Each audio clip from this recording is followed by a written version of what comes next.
Hello, I'm Hannah, and this is Hannah's Books. Welcome to Tag Tuesday. Today I present a simple but fantastic tag created by Sean the Book Maniac called the Mooks and the Gripes Bucket List Book Tag. And as you'll see, I am making an all dead white men edition. Sean's tag grew out of a discussion he listened to on the Mooks and the Gripes podcast. Although I didn't know about that podcast before, I listened to the relevant episode last night and very much enjoyed it. To be honest, there are some things about the topic of this tag that I find a bit difficult. Thinking about making a, quote, bucket list feels personal, kind of intense. I've mentioned before that 4 years ago, almost exactly, I began treatment for aggressive but not extremely advanced breast cancer. The good news is that I am now a 4-year nerd. That is, for 4 years, I've had no evidence of residual disease. But nevertheless, the experience made me think about my mortality in a much more immediate way than I had before. And then, a year after my breast cancer diagnosis, my husband was diagnosed with terminal brain cancer. Amazingly, he's not only still alive 3 years later, much longer than the normal prognosis for his disease, but he's doing extremely well. Still, his diagnosis is one people don't survive. And related to this tag, David has made a choice over the last couple of years to read several of the books that keep appearing on various Mooks and Gripes lists or Lifetime favorite lists here on BookTube. Decisions I'm not sure he would have made without his diagnosis. Our health experiences, especially of course David's, make lists like this one weigh on me pretty heavily. There are times when I feel most committed to reading whatever just happens to jump to the top of the stack on any given day. There are times when I prioritize newly released books, which I might have a chance to review for publication. And fairly frequently, I go back and forth about the whole concept of a bucket list at all. While I've had a huge list of books I wanted to read someday and thought I would enjoy, until recently I never felt any particular pressure to pick them up immediately. But of that huge list of possibilities, there is a subset of books that I've been determined to read for decades now, but which intimidate me. I don't get particularly intimidated by complex books or puzzling books, but I do get really thrown when I look at a mammoth volume, one with 800 or 1,000 or more pages. And almost all the books on my long-time personal must-read list are more or less mammoths. The shorter books that were on that key list have pretty much gotten read. And even some of the mammoths on that list have gotten read or will be read imminently. Interestingly, most of the mammoths I've read were written by women. George Eliot's Middlemarch is an example from last year, and her Danielle Deronda is, I think, going on this year's Booktober reading list. What doesn't ever seem to get read? Despite my absolute commitment to read these books and my belief that I will potentially love them all, mammoth novels by dead white men stay on the list. I'm pretty committed to reading works that have traditionally been considered canonical, despite the fact that the whole idea of there actually being a real and obvious canon is now discredited. Perhaps my interest is rooted in my training as an historian. The social and cultural positions of an author can affect not only what and how much that writer can produce, but how often that writer is read by mainstream readers and how highly readers value those books. Tons of really wonderful books are not read or taught today, partly because they were mostly ignored at the time of their publication. And tons of books that ought to exist were not even published, or sometimes not even written, because people with wonderful stories to tell didn't have any time to devote to writing, or possibly even because they weren't literate, or even if they did write, that no one took them seriously enough to publish their words. Still, classic books, quote, canonical books, or at least the books formerly known as canonical, are written very much in dialogue with each other, literary dialogues that continue over decades and even centuries as one author responds to earlier authors and texts. While I've read enough to understand a bit of the historical development of literature, and I'm pretty aware of what some of the most central books are, there's still shocking numbers of historically important literary works that I haven't even tried. Anyone who watches my channel almost certainly knows all of these books, whether or not you've actually read them. Now, more than ever, I'm committed to reading at least a few of these books within the next year or two. Let me share my list with you. I'll list them in chronological order, the chronology based when the novels were published.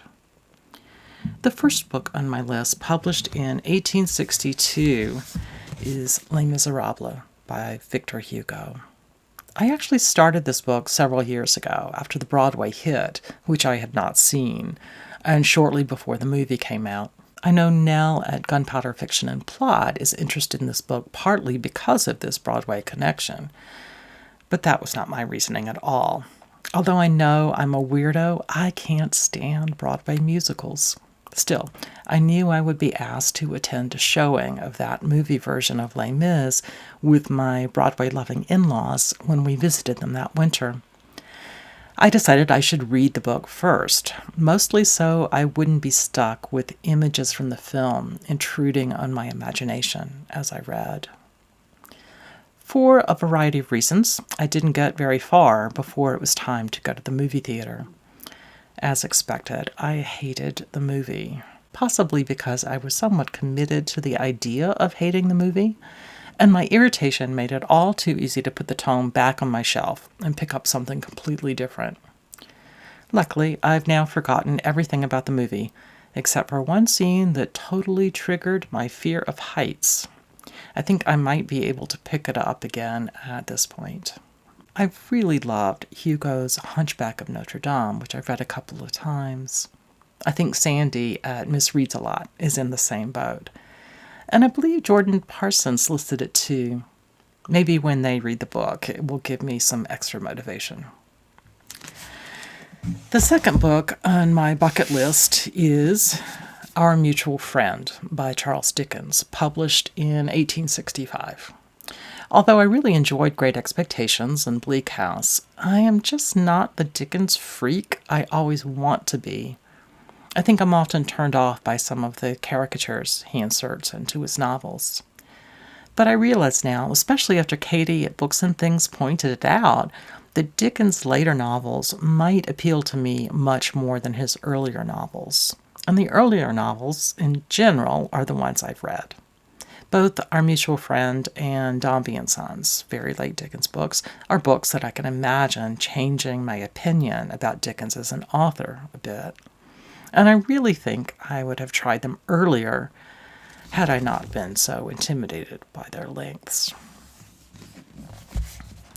My third choice is a book I'm pretty sure I'm going to be reading in 2022, and that is War and Peace by Leo Tolstoy. I have two beautiful hardbacks of different translations, although I haven't read either copy. I won them both in drawings and bookish blogs way back when the editions were first released. I only lugged one upstairs to hold up on camera since I already had quite a workout bringing all these other tomes up. Steve Donahue has often mentioned that he would love to do a long, slow read of War and Peace with a whole gang of participating booktubers. Many of you know that every year Steve is extremely reluctant to make any plans for what happens after the end of December. He doesn't promise to be back on BookTube or to be reading anything with anybody. So far, he has always come back, and I'm hoping that 2022 will bring Steve back to us as well, and that he will agree to help guide us through. Since I have two copies, this seems like a perfect book to try to convince my husband to read with me. How many of you would also be interested in a 2022 group read of War and Peace? I know a few of you listed it on your top 10. Maybe Maria at MH Books, Alan at Big Hard Books and Classics, Jim at Jim's Books Reading and Stuff. Sandy at Miss Reads a Lot held up a beautiful edition in her version of this tag.